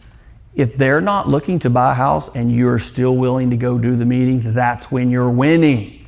You're winning big time. Because if they don't want to buy a house now, they're already 3, 4, 5 months down the road, 6 months, a year down the road. Their friends and family do, and they all say they don't. But once they trust, know, like, and trust you, they'll be your person. And now it's a business relationship. So when you're calling with a deal. You're calling with an investment property. You never call somebody and say, would you like to buy this great investment property I found? You know what? I have a great investment property, and I'm just going through my clients. Always call them your clients, because subliminal, they're stuck to you. Do you know anyone who's investing right now that might want to buy this property because it's a great cash flow? You better have your numbers. You better have your spreadsheet set out. You better be able to tell why it's a good thing. Because they're like, well, I don't know, Nate. How much is it? Shoot it over. Right over, right? That's how you do it, okay? You want to be in their life. So for my Christmas party one year, I took the doors off of my house. I moved all the furniture out. And I had 300 clients in my house. It looked like the Roxy on Sunset, okay? And it wasn't an alcohol-driven. These are all professionals. I had people from my church there. I had people from just all different walks of life. We had a little bit of wine and beer, nothing crazy, nice appetizers. The reason I invite those people into my home, my clients into my home, because the day that they feel they can step foot in your house and you have 300 other people that are your biggest fans, they don't go anywhere. My people in my database, I seldom ever catch one cheating on me. Okay? And if they do, I'm so upset. I'm like, what happened? What happened? Well, they did this, they did that. They promised me this. I go, look, I understand. I just want the best for you. If it doesn't work out, call me. I want you to be happy, but can we still stay in touch? Because, you may not want to go this route the next time, and I don't want to lose our relationship. You got to put on your big boy pants, big girl pants when it comes to that, okay? Stay in their lives. Client-centric approach. We're going to make it all about the client and all about the value, but not about the transaction. It's the value you're going to leave for them as their trusted advisor, like their attorney. Use your accountant. I have all my accounting with an 88-year-old lady accountant that's a lawyer. I'm like, what are we going to do? Like, at year 95, like, is this still... It's not going to go forever, right? But she has me locked because she has all my financials. She knows everything about me. You want to be that person, okay, where they can't even go with a prettier face, okay? They can't go cheat on you at an open house. You have to have enough value where they go, man, he just gave me an investment property last year. Yeah, this is a pretty good person at the open house, but I go with that person, then I'm going to lose the relationship. I think I'll just stick with Nate. That's what you want to do. Okay, you got to make it about the client. Adaptability. Every situation is unique, okay? Adjust your strategies and don't be afraid to pivot. Here's something I really want you to think about. There's a difference than being a quitter and pivoting. So I'll give you the example. I had the choice to go back to BUDS when I was in the Navy, go back to SEAL training. And my choice was, I had 6 months left in the Navy. If I accepted to go back, I had to sign for 2 more years. Meaning even if I failed again, I would be stuck for 2 more years in the Navy. Or I could get out now and I could go and take my job with the police department. Did I quit or pivot? Thank you, but I don't know. I was scared. Damn. I'd lost my confidence. I'm going to say I pivoted, okay? I think the life turned out better. I don't think that's what the good Lord had for me, right? I'm going to tell myself that because I can't go back at 53, right? But it just a big gaping hole. But sometimes you don't have answers for everything, and there's not always closure, okay? So you take those things you have closure, you be able to admit those things. Still hard for me to watch a documentary because I'm like, oh, I want to go back now. Just because I did it. You ever have something you want it so bad and it's just, you can't ever try it again? But there's a difference in being a quitter and pivoting, okay? Let's say you're in this real estate right now. Let's say you're out there struggling. It is no shame on anybody out here to go get 3 other jobs. Please know that. Go pay your bills. Go wait tables at night and sell real estate in a day so you can take care of your kids and buy them Christmas. okay? Do what you have to do, and there's absolutely no shame in it, okay? But don't give up on what you really love. Just work twice as hard, and it'll come back, okay? So I do really want to make sure you can adapt. But there's never any shame in working. Never any shame in working. I don't care if most of the people who really make it started out at a low level, and most people have made it and lost it. I've sold all of my properties right before the market crashed, and I didn't buy them back. Biggest stupid move I ever made. I don't know where that money's at. You know, if I would have kept all those properties, I'd be speaking to you on investments right now, but I'm not. I'm telling you how to sell houses because I didn't buy enough of them. Anybody out there who's under 30? Okay, listen. Buy a house. I don't care how little of a dump it is. I don't care if you're poor, whatever. Buy a 1-bedroom shack and never sell it. And when you move up a little bit and never sell that one. And move up a little bit more and never sell that one. And then when you're my age, you'll still have the same nice house and you'll own 20 other ones and you'll be rich. Okay? That's what I'm teaching my son because nobody taught me about money. So I had to keep going bigger, fancy. And then you get there and you're like, dang, I wish I had a condo. I'm 53 and no kids in the house. I wish I had my nice townhome with my 30 properties back. Okay, you feel me? So if I could give anybody advice, and I just say under 30 because, you know, you could do that at any age, but try to build up that portfolio, okay? And don't think about the ego. Okay, improvement. Understanding the relationship commitment of continuous improvement. No matter how good you are, you have to make yourself better all the time. You have to educate yourself. You have to read the articles and listen.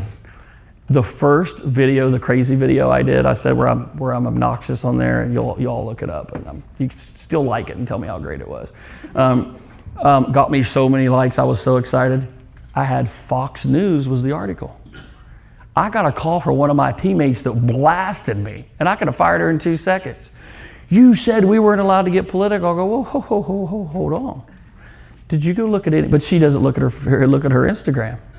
I go, did you see the one from CNN? No.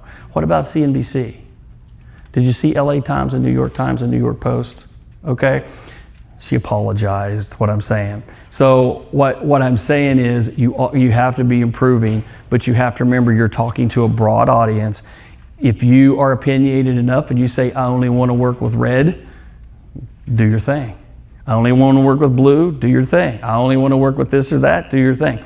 But what I'm saying is just make sure you have empathy and you understand other people's points of view. Because as hard as you can argue your point of view, even if you're right, somebody else can argue their point of view. You ever hear two attorneys, like anybody remember you hear this attorney, oh, that's right. You hear this attorney, that's right. That's why they're good and they make all kinds of money. Everything sounds right, okay? So you have to respect everybody's point of view. Get professional coaching. You got to do it. And I'm not a coach, by the way. And I've been offered it many times. My thing is my commitment for now is to my team. My commitment is to my team. And the day I take on 30 coaching clients, I don't have time for them anymore. So sometimes you're trading dollars for dollars, okay? And what's more important to me is their success. Because I think we can make enough money to where I'll still be okay, but I can really help them succeed because there's nothing that feels better than watching them grow, okay? It's awesome. It's a great feeling, okay? And for those of you that think you want to start a team to make more money, I would make way more money being a single agent, just cranking out 90, 100 deals, all profit, okay? Until I get to like 300 or 400 transactions, then I'll make more money, okay? I'm not saying that. But what I'm saying is do what you want to do and don't let anybody put you in a box or feel that you need to go somewhere because people quote numbers and body counts and all these types of things. Do what makes you happy and what you're passionate about. And here's another thing. Do what you can succeed at. I want to stop with this. Do what you can succeed. If you fail very long, you will quit. I don't even care if you're David Goggins. You guys all know who David Goggins is? He's the only guy I know that could fail so many times and never. Most of us, if we fail enough, we'll just drift away. So when you're setting up your business plan, Look at it like a pie. Okay, I can do 100 open houses this year. Do that and you'll win, guys. Do it and you'll win. I can make 300 calls a month to NODs. Do it and you'll win. I can do this. I can do this. I can do this. Just don't do nothing. Don't do everything. And don't do this. I think I'm getting ahead of myself. My wife's going to be like, pick this apart. I'll do this in a minute. Try to be an expert at one or two things. The more niche you are, the better you'll do. There's a gentleman named Jim Brooks in Las Vegas. He only sells high-rise condos. But think about this business model. All of his clients are from LA, Denver, all the big cities, New York. He sits in his high-rise, sells all those high-rises, which are VRBOs, on the phone, doesn't even go see them, sends DocuSigns the listing agreement, sells them to some other guy he never knows. Wow, what a business plan. Why didn't you think of that? I don't know, maybe somebody wants to move to Vegas and give Jim a run for his money. I just gave you a nugget, okay? So what I'm saying is, I have a gentleman who got a senior certificate.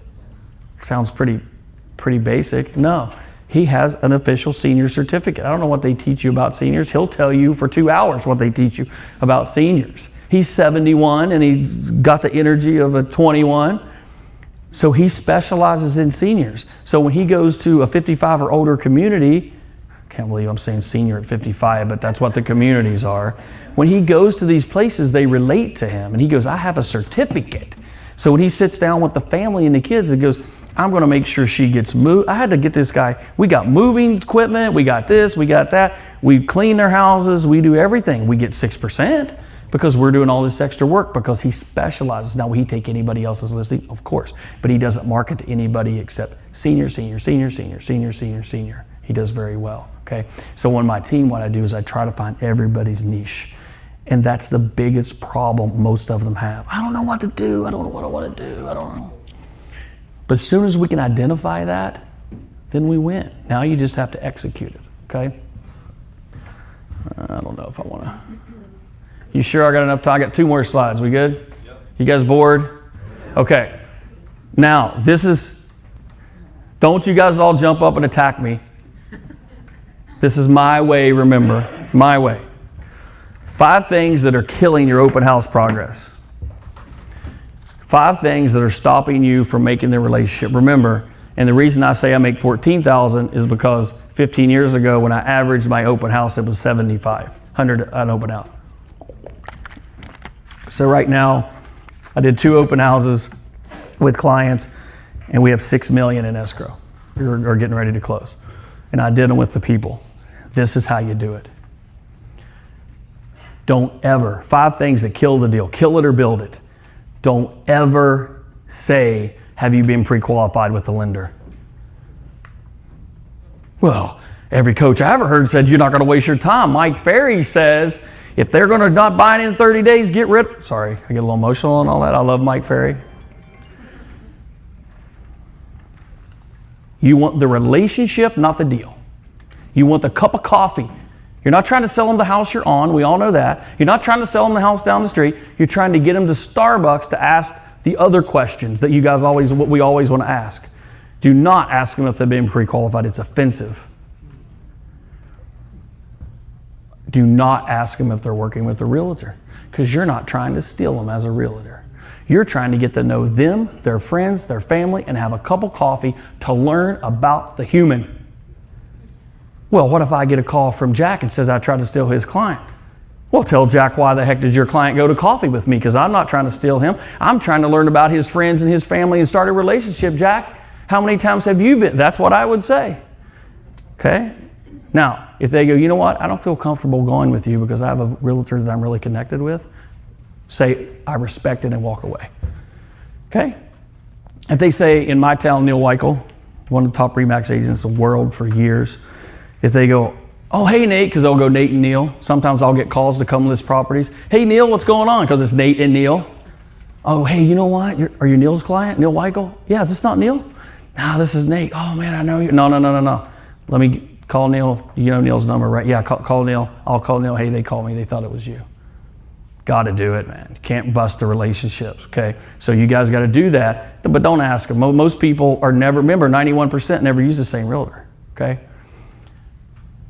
Do you have a time frame before you buy? Don't ask them that question. You're putting them under pressure. You're trying to go to coffee. You're trying to love these people. You're not trying to scare them away. Oh my God, I got to tell him all this information. Don't ever ask that question. What's your budget? Ugh. Don't ever ask anybody what their budget. If you want to ask them, they say, well, in the second meeting, I'm curious, will you be paying cash or need help with financing? When you ask somebody if they are paying with cash, even if you know they don't have 3% to put down, you are showing respect, and everybody wants respect. Would you be paying cash? Most of them will say, no, I'll get a loan. I'm going to get a loan. Okay. So when do you ask all of those normal questions that everybody tells you to ask? At your Starbucks meeting. 5 things that you should say the first 2 minutes. Okay, that's what you don't say. 5 things you should say. Hello, I'm Nate. Thank you so much for stopping by. Wow, he's excited to see me. I don't know if some of you guys go to church, some of you don't, but when you go into my church, it's so annoying because they've got 15 greeters there. You got to go through 3 rows of shaking hands, just like this. Oh, Betty, Johnny. You're sweating by the time you get to the pew, okay? But there's nobody that comes to that church and feels like they're not welcomed, okay? You cannot have too much enthusiasm to show off your property that your client just trusted you to sell for them. I don't care if it's a hoarder house. You can find something good about it. It's got good bone structure. Okay? Bone structure. I don't think that's what the right word, but that's like a person. But the bones are good. Okay, whatever. Okay, I can't wait to show you. This is what I say. I cannot wait to show you how wonderful this home is. You're going to love it. And then you might say what they're going to love about it. So get there, say what they're going to love about it. You like this, they like that. The next thing, are you familiar with the neighborhood? Don't let them answer. Are you familiar with the neighborhood? If not, you can ask me anything. I know everything about this area. If you spout off like that without knowing that there's a neighbor, because everybody wants to be a topper, you better know what you're talking about, okay? But what you want to do, you want to set the tone. You're not asking them, are you interested in buying a house in this neighborhood? Well, why are they there?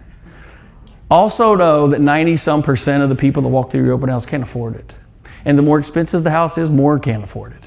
So you're not going to sell them that house anyway. And they're not wasting your time because everybody has to live somewhere. Help somebody find a rental and give them the feedback that you get to help them move in and see if you win that client for life when they go to buy a house later. Help a 22-year-old find a rental on your own dime and see if they tell their parents. And make sure you get their parents' name so you can say, you really raised a wonderful son or daughter. I just want to tell you I helped him find a rental and, blah, blah, blah, or do you approve? You'll win the whole family. You just put 10 people in your database. Okay? One of my favorite things about the neighborhood is the park down the street. It's how this sits on the cul-de-sac. I just listed a $2 million house and one of the neighbors painted a pickleball court in the cul-de-sac with a net and everything for everybody to play pickleball. I don't know if they're going to like it or not, but what a great talking point. Because some people be like, isn't this a liability issue? I don't know, isn't it great? We're all come out and play pickleball, right? Oh, what a fun neighborhood. Everybody wants to be here. If you get some cranky person who's like, well, I don't want people if I got to go out there. You're not there for everybody, right? Enthusiasm always wins. Find something that you love about the property. One of your favorite things you like about the neighborhood. Every other question, babysit the kids, by the way. Watch the kids if they'll let you. Just use Ford. Family, occupation, recreation, and dreams. All those things that you want to ask, are you pre-qualified? Do you have a lender? Now, here's a tip. Here's how to really nail your clients. When you ask them to coffee, you don't tell them the lender's coming. You just bring the lender. Oh, hey, you know what? I was with her. We're out doing some deals, looking at properties. They came by. This is my lender that I use. Thought he's just going to stop by and say, hey, okay? If you take your lender with you, they'll develop a relationship with your lender and you'll get your loan. Then you get your loan through and you don't have to go through Rocket. Or whoever, you know what I'm saying? Joe Schmo from LA that's trying to do a deal in Sacramento that doesn't care nothing about you because you want your local person to get the deal.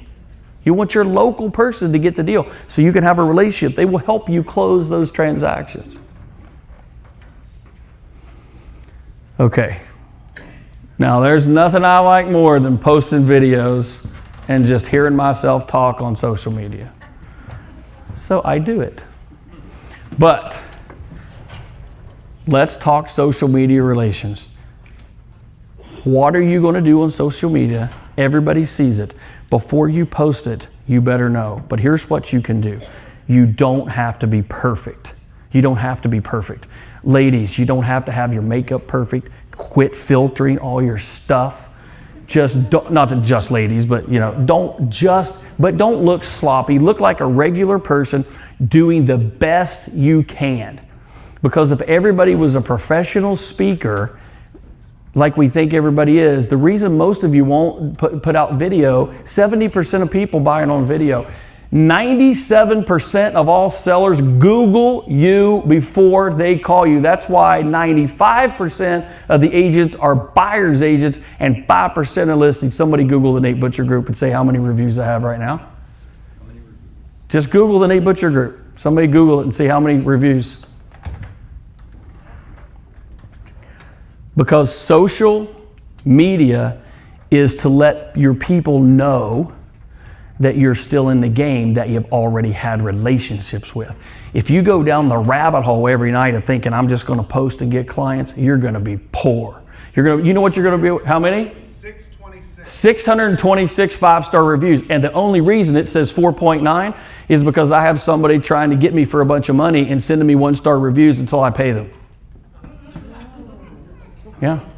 So we have to keep taking them off of Google. They've hit me like 75 times with 1-star reviews from a bot. That's kind of a compliment, right? Plus, I've heard you want to say 4.9 because 5.0 looks fake. You can't be perfect. Okay? So work on your local service ads pages. I closed $487,000 last year in gross commission off of Google local service ads.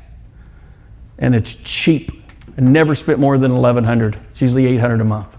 It's the best thing you can do. But you know why all of you don't have it set up? Because it runs off of reviews. And it doesn't kick in until you have 51 reviews. If you Google anything in LA, Nate Butcher will pop up the top 1 or 2 or 3 times. So these calls that are coming in right now, these are leads for my team, and it's killing me right now. Killing me because I'm not sending them because speed to lead. I'll probably lose 20,000 because they're calling off of Google right now. They're so good I have them going to my phone.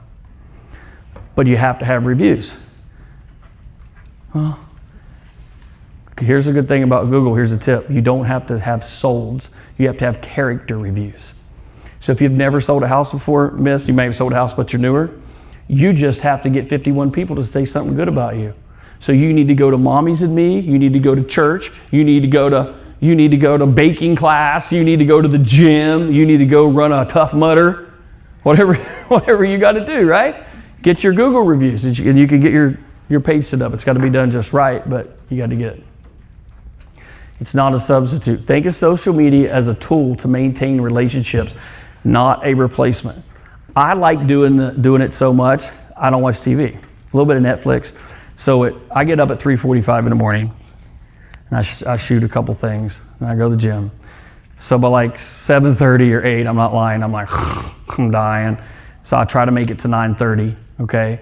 But I don't watch TV. That's when I do my scrolling. But I'll read all the articles from CNBC, from CNN, all the different perspectives, and I'll find a good catchy tagline. And then I'll set my thing on 30 seconds. So it looks like I'm still talking, and I'll talk on my reels. And I'll get, 2,000. You're on Instagram, it's your plays, guys. If somebody has 200,000 followers, first of all, if you just want followers, just go into the gym and take off your clothes because everybody has 300,000 followers of their workout people in the gym with their clothes off. Okay, if you want real estate content, I only have about 1,200 followers. Now it's growing about 10 to 12 a day, okay? But I'm getting 2, 3, 5, 20,000 views on my thing. Why? Because they're real people and the plays start every time. That means people are watching the content. So don't get fooled by fake people. You could buy 10,000 for like a couple grand, Okay? It's not the amount of followers, it's the amount of plays you get on your Instagram and stuff. But it's not a substitute. It's just to give you credibility with the people you went to coffee with, and you've watched their kids by sitting here, and you showed the pool. Okay? Summary. We're done, I think. This is from Bill Price, famous entrepreneur. The most radical and far-reaching solutions often need rethinking from the process of deep questioning and the status quo. These are hard. Rethink your relationships. Radical means relevant, authentic, defined, irreplaceable, consistent, appropriate, and long-lasting. Go develop relationships, be a data collector, and you can do that. If you want to look at how to do some good marketing and things like that, all of you can just go. I have everything on my grid on Instagram. You're welcome to check it out. Copy anything you have. So here's the systems that I use, because I know this was a production talk, but I do understand it's not about, how many calls. It's just, when I get up to talk to my team, I'm like, how many times can I tell you guys, you got to make your phone calls, you got to do your open houses, you got to meet people, right? So what I try to talk about mindset, character building, and really connecting with people and how to be a good person. And if you make a mistake, just admit it and say you're sorry. I lost another relationship.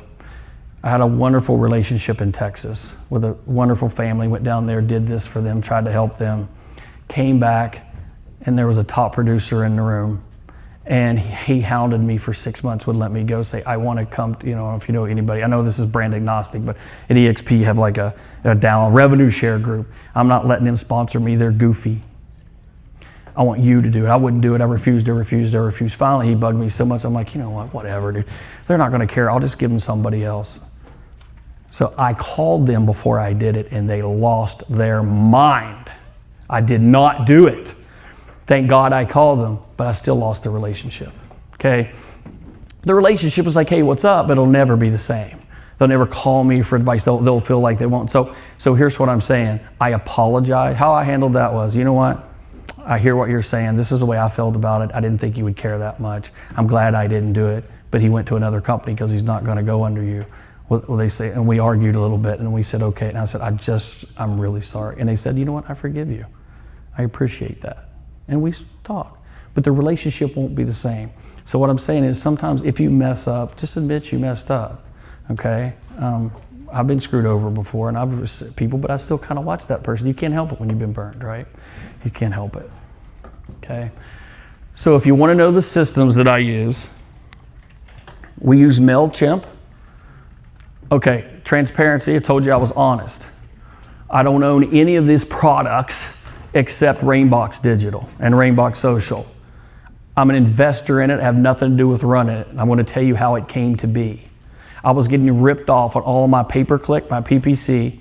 I was paying $10,000 a month and they were spending $1,000 in ad spend. Couldn't close anything. Getting ripped off from my recruiting platform. Getting ripped off. And I have a young gentleman who tested, who's a genius IQ named Justin Berner. He tested out of high school with 13 or 14 or 50. I brought him into the office, just kind of let him do real estate. And he goes, Mr. Butcher, he has a genius IQ. Too smart for college, Elon, and I'm not kidding. He goes, Mr. Butcher, I can build all this and do it better. I said, okay, I'm sure you can, Built the whole software. So I invested in the system, in its Rainbox Digital. I'm going to give you a QR code. So here's what I'm telling you. If you're a big team and you want to run pay-per-click, there's nobody better. He gives you separate invoices. It's wonderful. You know exactly how much you're spending. They'll come in. But that's only for people spending a lot of money with teams that are feeding leads, okay? If you're a single agent, here's the best thing you can do. LSA, your local, 600 reviews, right? Your local service ads, they go at 50. When you go over 51, you'll start popping up. The more you get, the more you are, okay? It'll cost you about, I think it's like $75 a lead. That's the ones that are coming in on my phone right now. They're good enough for me to have them come to my phone. You won't get that many. It might be 5, 6, 10, but we're closing about 60% of those because that means they're Googling you, calling you direct. You'll have an app on your phone. It's super cool. And it's only going to cost you a couple $100. So that's a really good one, okay? So there's the QR code if you want to do it. He runs all my social media, does all the social media. That's only $99 a month. So like he has somebody in Sacramento and in all these big cities filming local listings, and then he'll post them on your social media, your reels for you, so you don't have to do that. And that's if there's a free trial. You don't even have to pay the first month. I don't think he's had anybody cancel. And that's only for $99. So if you don't like to run your social media, but you want to have a presence of some houses going out there, he has a recruiting platform, all kinds of different things. You can talk to them later, but I do the $99 is pretty good if you don't want to go film all the stuff, and they post like 7 times a week. It's crazy. So that's the only thing. So I invested in that company, but I don't have anything to do with the day-to-day operations. I run my team. So I just want to say I really appreciate you guys having me here. I hope that we connected in some way. I hope that you've maybe learned something or how you could look at your business to connect with other people. And I hope that this will really help you grow your business. And if you're thinking about, because it was slow, of getting out, don't. Because when you're connecting with people, you'll have the passion to stay in and you'll be here, okay? Thank you guys, I appreciate it.